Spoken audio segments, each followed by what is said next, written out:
Pozdravljeni! Velika nagrada Nemčije je bila ena izmed najlepših dirk, kar smo jih videli zagotovo v tej sezoni, pa tudi za kakšno sezono nazaj.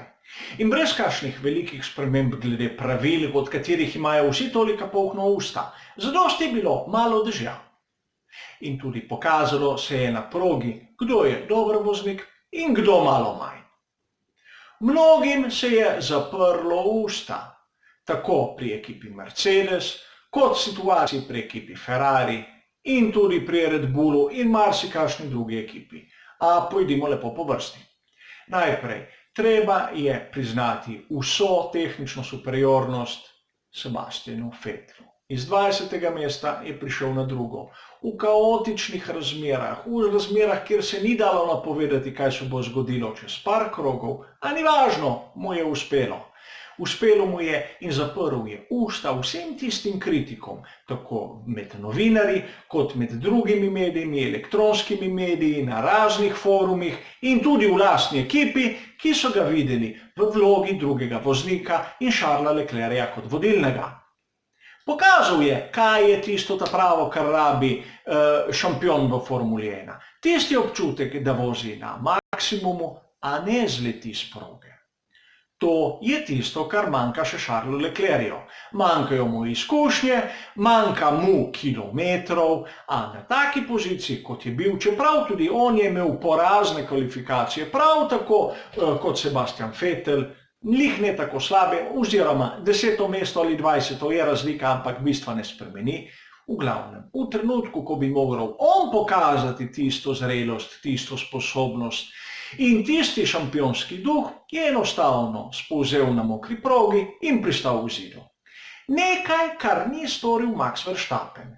Tisti kreštapen, tisti človek, ki ne zna drugega, kot se zabivati v druge sovoznike, je svojo zrelostjo in svojim naravnim talentom zmagal veliko nagrado Nemčije. Koliko kritikov ga bo še imenovalo kreštapen po tem dirki, me zanima. Je agresiven, je mlad, a je šampionski material, je ta pravi. In zapomnimo si, sta enakega letnika s Charlesom Leclercem. Razlika na progi je bila pa več kot očitna. Pri Mercedesu so pokazali tisto vso svojo šibkost, katero kažejo ob razmerah, katere ne da so idealne, katere so ven izmed tistih predvidljivih situacij. Tako v ekipi samim, kot tudi predvsem Lewis Hamilton. Ena izmed šibkih točk Lewisa Hamiltona ga je spraviti v položaj, ko ne bo vedel kaj. Ko pride nekaj nepredvidenega, varnostni avtomobil, kakšna nesreča na progi, karkoli takega, naprimer dež, bo padel v krizo in izgubil tisto svojo hladnost. To se je zgodilo danes.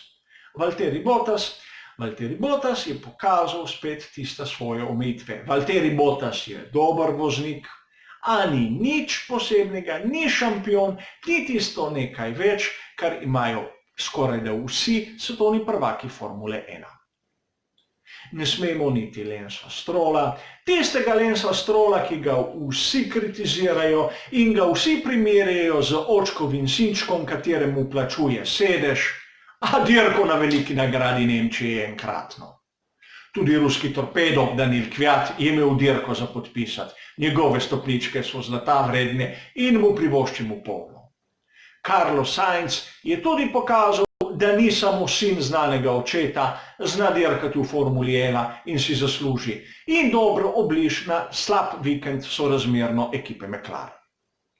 Vsekakor zanimiva dirka, enkratno dogajanje, napeto od prvega do zadnjega kroga, z ogromno varnostnimi avtomobili, postanki, negotovostjo in z ogromno resnice na koncu. Ko smo povlekli črto, smo ugotovili, kje je tista kvaliteta določenih voznikov in kje le-te zmanjka. Mnogi se bodo morali zamisliti nad vsem tistim, ki so pisali. Ne toliko v prid, naprimer, Mercedesov, kajti še zmeraj mislim, da so tehnično najboljši bolidi, Lewisa Hamiltona, kateri je pokazal eno izmed svojih šibkosti, a jih ima tudi Sebastian Vettel, Max Verstappen in tako naprej, ampak predvsem nad tistimi kritiki Sebastiana Vettela, ki so ga videli kot končanega, brez motivacij in brez prihodnosti. Kadar bojo drugi dosegali take dirke, kot je bila ta od Sebastiana Vettela v Ferrariju iz 20. na drugo mesto, in ko bojo to pokazali na takih razmerah, ga bojo lahko zamenjali in ogrozili njegovo prvo vlogo voznika v tej ekipi. In še enkrat vse čestitke zrelemu in pravemu šampionu Maxu Verstappenu za to dirko. Hvala za vašo pozornost ter nasvidenje.